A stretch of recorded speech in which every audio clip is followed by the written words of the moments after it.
Hello, everyone. We're back for another installment of 5 Questions with LeRoy Butler, and we got some business to talk about here. That's pretty interesting week. Packers are 3-0, and they've won 2 games on the road, 3 conference games. They're in pretty good shape, don't you think? Yeah, I think for the most part, when you get to 4-0, it's a good chance you make the playoffs. But if I told people the 3 teams were 3-0, the Packers may not surprise you, but Buffalo and Detroit, teams thinking, not to mention people are looking forward to that Thanksgiving game, Detroit and Green Bay. Not to get ahead of ourselves, but the league is starting to change now. It's a quarterback-driven league, and we'll get into that another time. But for the most part, the Packers are doing it again with smoke and mirrors. I mean, they're fooling people, and I think that's the kind of team I would love to be on when you feel like you always have a chance. Let's talk about the game on Sunday against the Bears. And really the safety position has become, quite the topic of conversation, and it was a factor in the game in 2 ways. Let's look at Charlie Pepra filling in for Nick Collins and Morgan Burnett. First, Charlie Pepra. What'd you think? He struggled a little bit today. I think the more he struggled was anytime Chicago shifted, motioned, or they came out in a formation that he didn't really see on film, and they got big plays. He lost his leverage at times. I mean, if you're outside, stay outside and trust that you have help inside. If he was inside, he got overextended outside. So, but again, that was the time to have the Packers. Now Charlie's going to get another week of practice. He's going to get better. And then that defense is going to get better, and it's going to be hard for people to catch him out of position at times. But if I'm in Chicago, I would always move a guy around, always shift guys.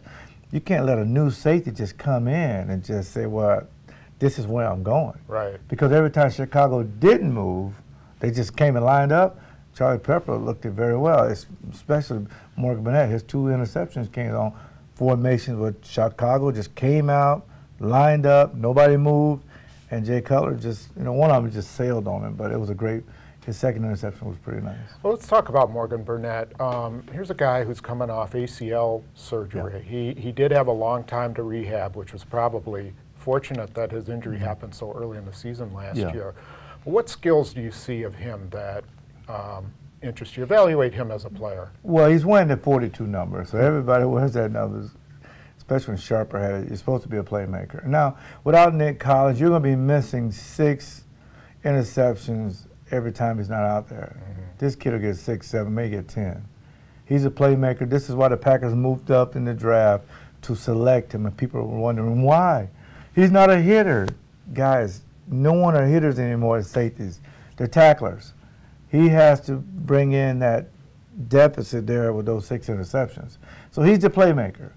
Charlie Pepra is the more conservative type. Just go up, do your job, line up everybody. But Morgan Burnett, I mean, I wouldn't be surprised if he get 10 interceptions. I mean, I really wouldn't be surprised. I'm gonna tell you something.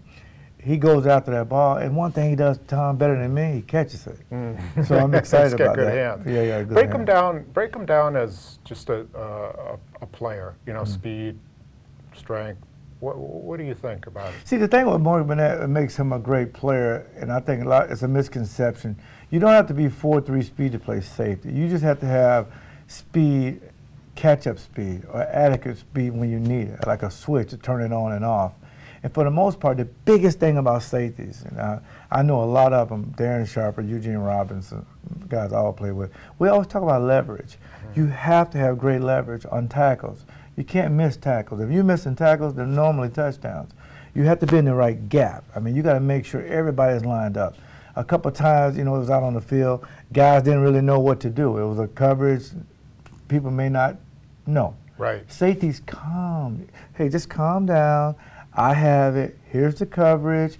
Here's what you do, but you do it real quickly. Sure. So you got to be smart. You cannot play safety if you're not a smart guy. And both these guys are smart guys. I mean, Georgia Tech, but for the most part, and Pepra played in the Super Bowl, so these guys are smart guys, and their coach Darian Perry, if you look at his career, I mean, he was a smart player, so he makes sure these guys are in tune to what's going on. Okay. Another injury to look at, Bryan Bulaga went down with an ankle injury, or I'm sorry, a knee injury, and don't really know what his status is. We can guess. Well, you know, I'd be surprised if he played this week, but I don't know. You know, what did you think of Marshall Newhouse's replacement, and how important is Bulaga to their I absolutely love what You love Newhouse? Yeah, I really do. And here's the thing. We started him in training camp.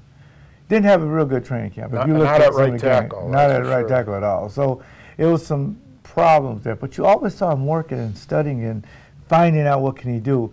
Ted Thompson strikes again.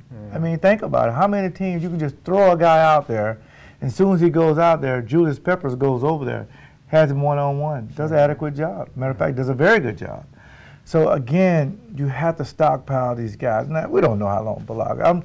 If I had to guess, 2 to 4 weeks, mild sprain, bruise, it doesn't matter. And if you look at it, you know, the guy, I don't know his pain tolerance. But I will say this. With the offensive line that finished the game in Chicago, they can still go deep into the season with them guys and they'll be okay. A lot of people ask me about Derek Sherrod. No, Derek Sherrod is a left tackle.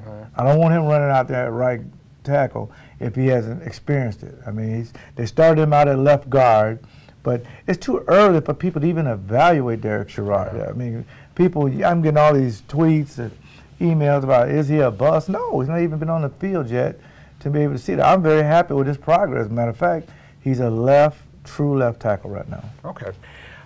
Denver's coming in this week. They've been really struggling on offense, having a hard time with Kyle Orton.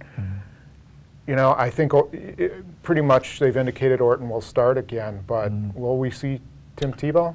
Well, I was, you know, when you go from a Josh Daniels type offense to where you put the ball up a lot, you don't really value the run.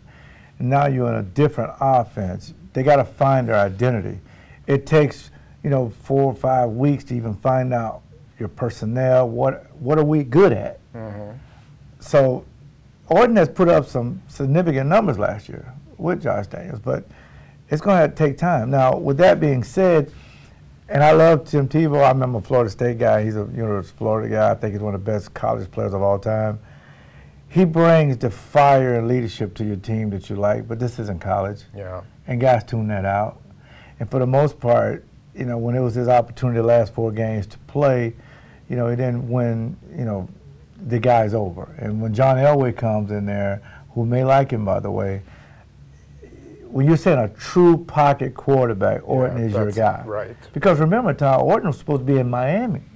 Replacing Chad Henne. That's right. So but they got rejected. And they pulled him back and said, no, I don't know if we want to get rid of Orton and just the fact yet. that he's still starting says a lot about where Tebow is. That says a lot. And they put him at wide receiver a couple of times. You may even see him come in and play 5 plays, kind of like a wildcat, but actually it wouldn't be a wildcat because he's listed as a quarterback. So they may come in with a little H-back stuff at tight end and stuff like that, but nothing to be worried about. Okay.